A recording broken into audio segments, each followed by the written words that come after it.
Lu percaya gak sih kalau misalnya gue tuh nahan banget biar kagak ngomongin soal MBG? Soalnya kalau misalnya kagak ditahan, bisa tiap hari nih kita bakal sama-sama diskusi soal MBG gitu. Coba tengok sebelah nih, Andri aja TNM-nya M-nya udah MBG gitu. Kalau gue kayak ayo coba buat cari bahan lain gitu. Meskipun seru banget nih kalau misalkan didiskusin terus-terusan gitu ya. Anyway, kita sempat nyinggung sedikit gitu ya soal permasalahan ada aksi pawai, tapi beberapa orang di internet menganggap kalau misalnya itu kayak demo ya, yang dilakukan sama Kepala Dinas Pendidikan Batam kalau nggak salah, yang ngajak anak-anak SD yang jadi problematik dan juga drama gitu mendukung MBG. Terus abis itu kalau misalnya kita lihat dari sisi Kejaksaan Agung, mereka pun sedang mendalami ya bagaimana peran dan juga kerugian yang dilakukan sama ex wakil kepala dan juga ex kepala BGN ya. Sekarang tuh kita lagi nunggu bagaimana investigasi dari mereka, terus bagaimana tuntutannya. Nah, yang terbaru itu ada sedikit komentar juga atau pernyataan dari Pak Luhut soal MBG. Dimana lu bisa lihat sendiri beritanya dari kompas.com. Beliau bilang perencanaan MBG itu kurang matang, banyak hal yang harus dibenahi ya. Jadi lu bisa lihat sendiri ya detailnya. Beliau bilang, jadi kita habis waktu bertengkar sama kita yang sebenarnya nggak perlu terjadi kalau dari awal perencanaan studinya dilakukan dengan proper. Nah ini betul gitu coy. Finally, someone knows. Bahkan Mus Nice pun itu dulu ada MBG aja di Jakarta. Ponakan gue sempet dapet men, dan kagak ada problem sama sekali gitu loh. Minimal di MBG ini, aduh, udah jalan 1,5 tahun men.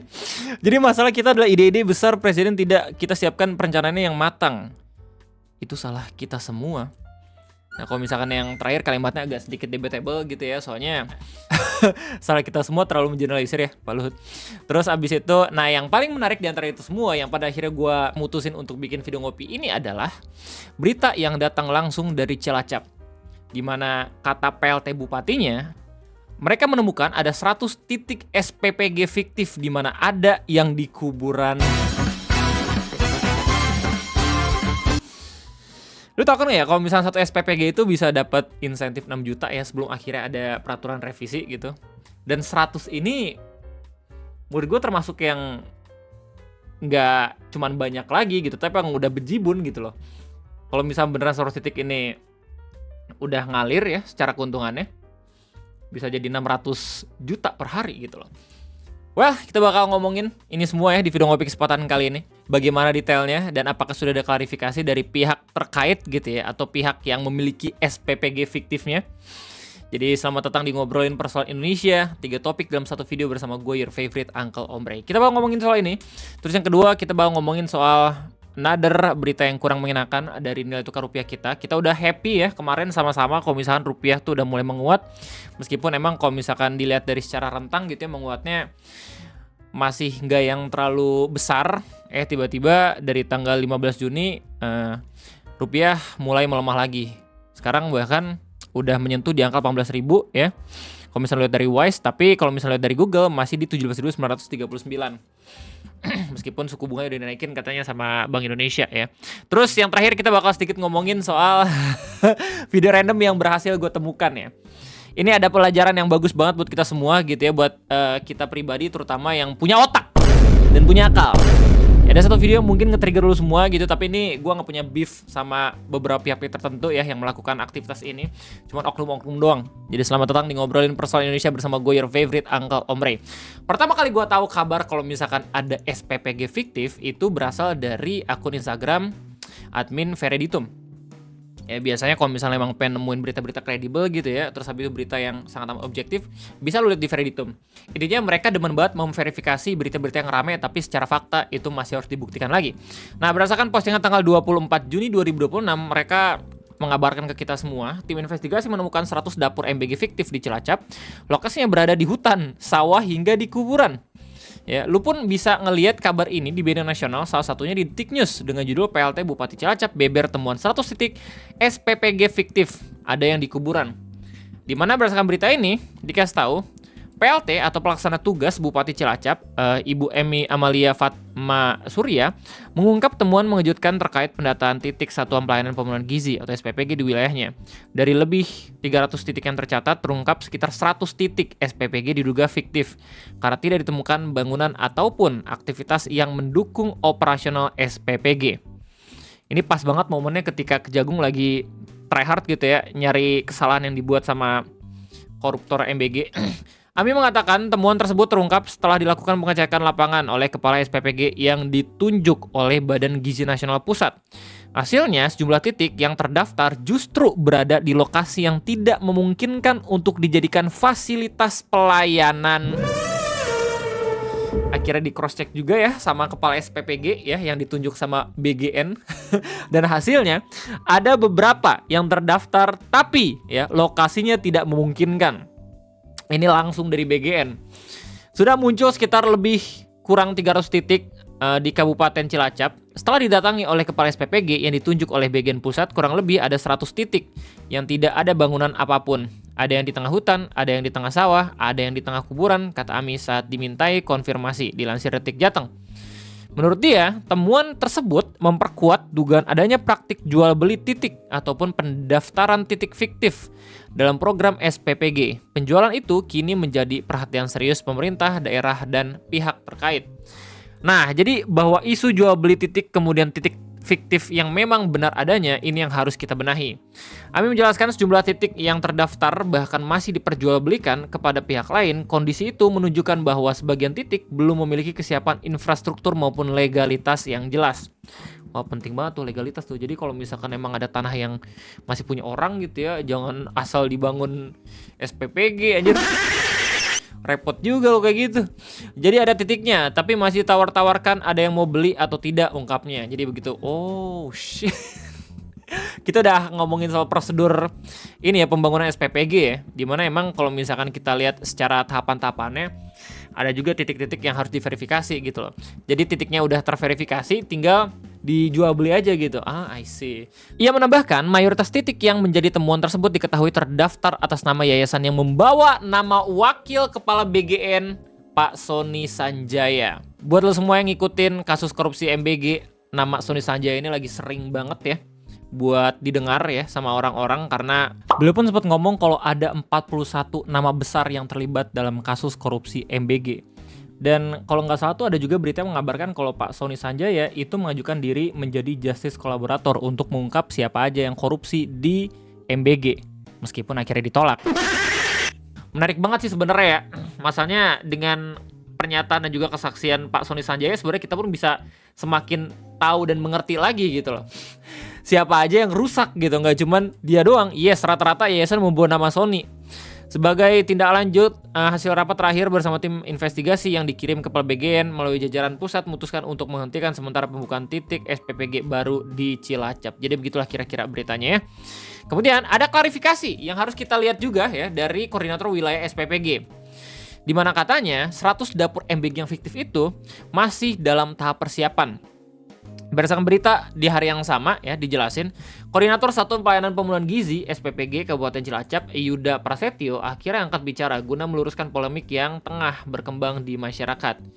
Ia membantah keras pernyataan pelaksana tugas PLT Bupati Cilacap, Ami Amalia Fatma Surya, yang sebelumnya menyebut adanya temuan 100 titik dapur fiktif dalam program MBG di wilayahnya.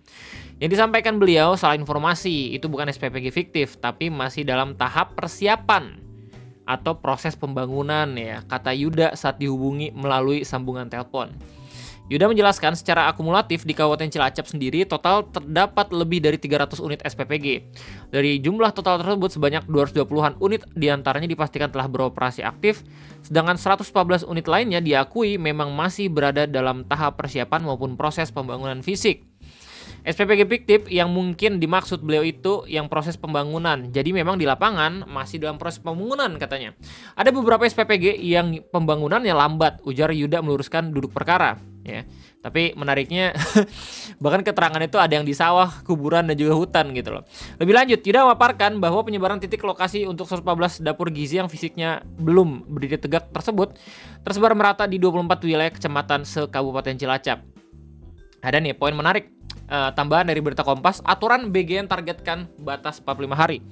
Ya, di mana menurut keterangan Yuda merujuk pada regulasi resmi yang dikeluarkan oleh BGN, proses pembangunan fisik dapur umum semestinya sudah harus dilaksanakan paling lambat 45 hari kerja setelah terbitnya dokumen surat perintah kerja. Memang ditemukan beberapa SPPG yang melebihi 45 hari belum dilakukan pembangunan. Mungkin ada masalah di administrasi atau seperti apa kami kurang tahu ya, kata Yuda, yang mengakui adanya kendala teknis operasional di tingkat bawah gitu loh. Di samping itu ya, beliau juga meluruskan status operasional bangunannya. Yuda juga menepis kabar miring yang menyebutkan bahwa koordinat titik lokasi dapur yang dituding fiktif tersebut sengaja ditempatkan di kawasan hutan belantara hingga area perkebunan warga. Kalau yang disebut di hutan itu karena di daerah Cilacap bagian barat, itu memang masih pelosok. Memang ada SPPG, tapi itu tidak di hutan. Memang daerahnya pelosok seperti itu. Oh my god. Semakin ironis dan juga sedih lagi ya gue mendengar pernyataannya. Ujar Yuda menjelaskan kondisi geografis lapangan. Itu tidak ada. Kalau di Cilacap tidak ada yang seperti itu. Lanjut Yuda memotong pembicaraan ketika ditanya lebih dalam mengenai rumor adanya titik SPPG yang berlokasi di area pemakaman. Ini menarik banget. Soalnya dari penjelasan Korwilnya kagak ada tuh SPPG di area pemakaman. Tapi kita pun bisa melihat ya, ada informasi dari Detik News, bahkan dari Veriditum, kalau misalkan keterangan dari PLT Cilacap bilang ada SPPG yang di pemakaman gitu loh. Jadi bagaimana ya yang sebenarnya? Mungkin kita bakal tahu informasi lengkapnya ketika Kejagung udah bisa nge-reveal gitu ya permasalahannya kayak gimana nih. Cuman yang menarik buat gue adalah pernyataan sebelumnya nih yang bilang katanya kalau yang disebut di hutan itu karena di daerah Cilacap bagian barat memang masih pelosok. Memang ada SPPG, tapi itu tidak di hutan. Memang daerahnya pelosok seperti itu. Gue langsung ingat momen perdebatan antara Kak Fatima dan juga perwakilan dari orang yang mendukung MBG gitu. Dengan beliau bercerita kalau misalnya MBG ini solusi untuk orang-orang yang udah kelaparan di sekolah. Mereka susah payah gitu ya. Nyampe ke sekolahnya harus nyebrang sungai dan segala macam. Kita jadi tahu sebenarnya bahkan yang mendukung MBG sendiri pun tahu gitu ada problem yang lebih besar gitu. Tapi alih-alih menyelesaikan permasalahannya dulu gitu, yang besar itu problemnya, mereka malahan coba untuk menyelesaikan permasalahan yang sunahnya, yaitu makan gitu loh. Bahkan makannya sekali gitu, nggak yang 3 kali sehari, ya nggak sih? Makanya ironis gitu. Sampai Kak Fatimah ngebuat muka kaget gitu. Kan jadi makin gergetan gitu ya. Bantai isu jual beli lokasi dapur, komunikasi dengan PLT Bupati mulai dibuka. Nah, ketika disinggung mengenai mencuatnya isu praktik transaksi jual beli lokasi dapur SPPG di dalam sistem seperti yang sempat dilontarkan oleh pihak PLT Bupati, Yuda juga secara tegas mengaku tidak mengetahui adanya tindakan ilegal tersebut. Kalau soal jual beli itu saya tidak tahu, kata Yuda singkat. Guna mencegah bola liar informasi semakin membesar, Yuda menambahkan bahwa jajaran koordinator wilayah kini telah menjalin komunikasi langsung dengan pihak PLT Bupati Cilacap untuk mengklarifikasi secara utuh basis data informasi lapangan tersebut. Diberitakan sebelumnya sebanyak 100 titik SPPG atau pos dapur MBG di Kabupaten Cilacap sempat diduga kuat berstatus fiktif dan menyalahi prosedur program nasional. Dugaan temuan itu awalnya terungkap ke permukaan setelah tim investigasi internal bersama koordinator wilayah melakukan agenda verifikasi faktual lapangan terhadap sejumlah lokasi yang sebelumnya resmi diajukan sebagai titik pendirian unit SPPG. Wah, ini menarik banget. Soalnya koordinator wilayah ini nggak cuma harusnya tuh berhubungan sama PLT Bupatinya ya, tapi emang bener-bener harus sama internal dari BGN-nya sendiri gitu loh.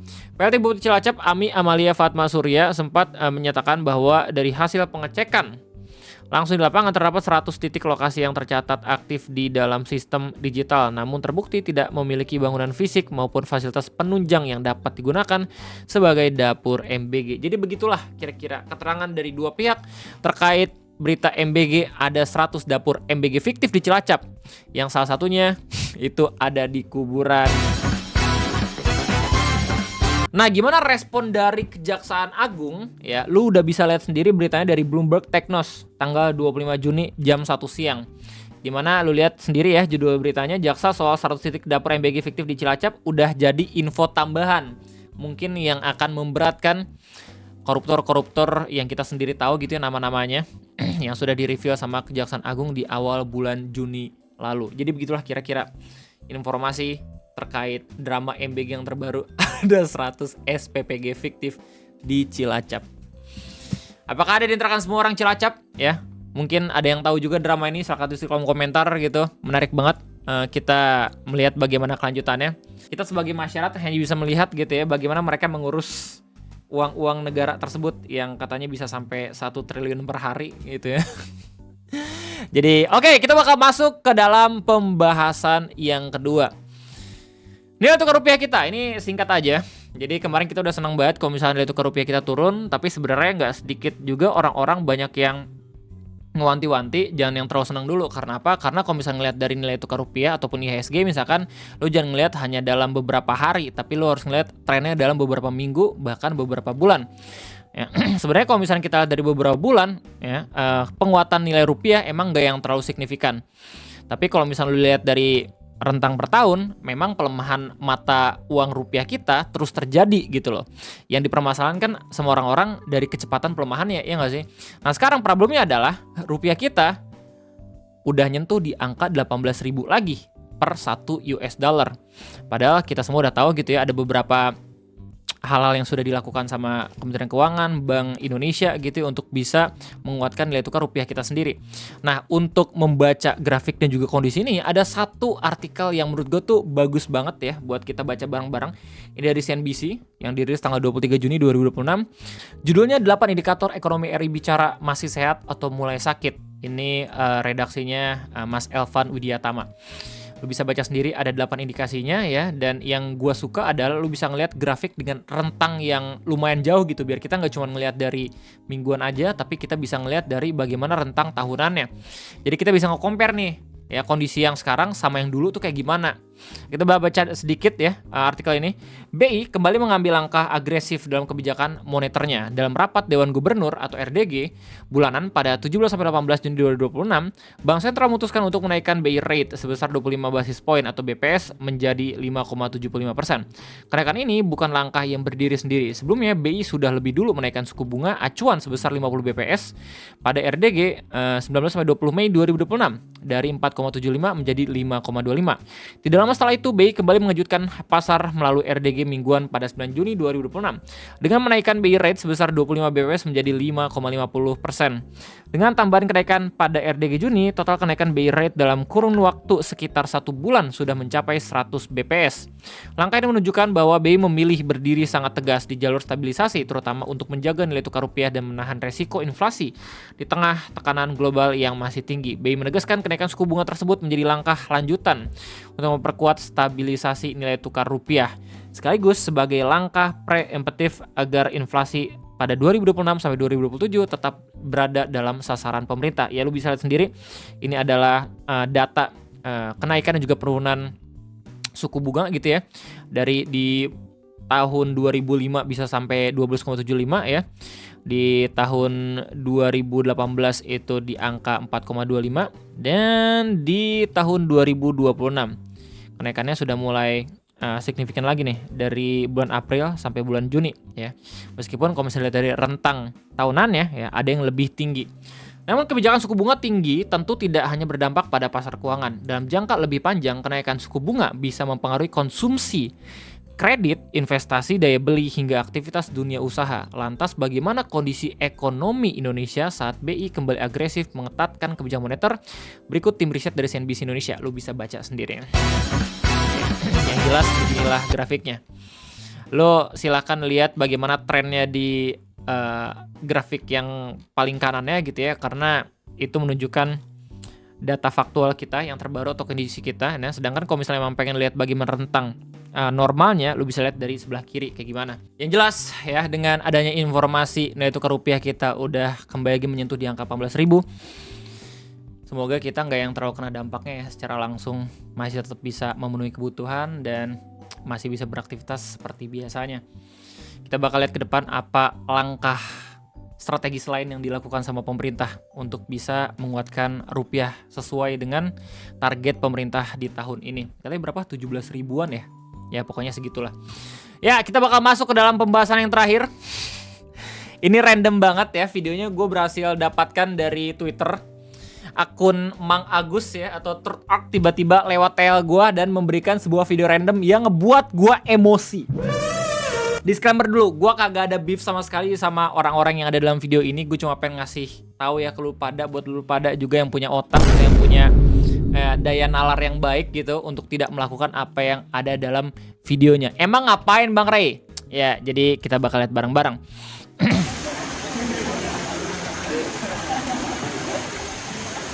Udah lihat permasalahannya apa? Betul, mereka ngerokok di kolam renang.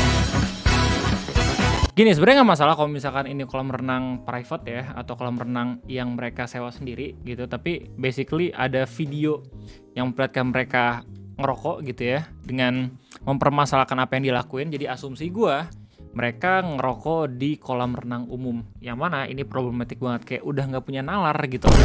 Maksudnya kalau misalnya kolam renang umum itu nggak cuma mereka doang gitu yang pakai ya, tapi ada masyarakat juga kan, bahkan mungkin ada anak kecil. Lu lihat abu rokoknya kalau misalnya mereka ngisep itu juga pasti bakalan turun ke air gitu dan kena ya. Itu tuh racun anjir, kenapa sih nggak pada mikir gitu loh ya. Sekali gue harus kasih tau, gue gak punya beef sama sekali sama orang yang ngerokok ya, banyak juga teman-teman gue yang ngerokok. Tapi kalau misalnya akhirnya lo pengen ngerokok, coba lo harus lihat dulu bagaimana kondisi dan juga tempat lu pengen ngerokok gitu loh. Gue sering banget marahin bokap gue sendiri karena bokap dan juga adik gue ngerokok, gue doang yang kagak gitu loh. Bukan karena gue cemen, tapi gue paham gitu kalau misalkan kosnya mahal dan kayak gue ada kegiatan lain yang ngebuat gue kagak stres gitu tanpa rokok. Jadi ya udah gue nggak perlu lah buat melakukan itu. Ya minimal bokap gue masih ngerokok juga, dan kadang kalau misalkan ngerokok tuh juga emang sedikit problematik gitu. Makanya gue sering marah-marah kalau misalkan dia ngerokok.